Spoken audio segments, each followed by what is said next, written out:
Guys, ayan. Camping again. Yan po kami. Yan. Tent. Yun yung sa amin. Tent. Pero yung kasama namin, bongga. Yan yung kanya. RV. Oh, diba? Safe na siya.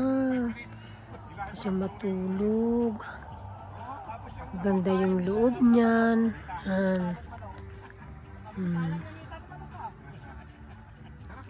Diba? Ayun sila. Yan. So, yan yung kapaligiran.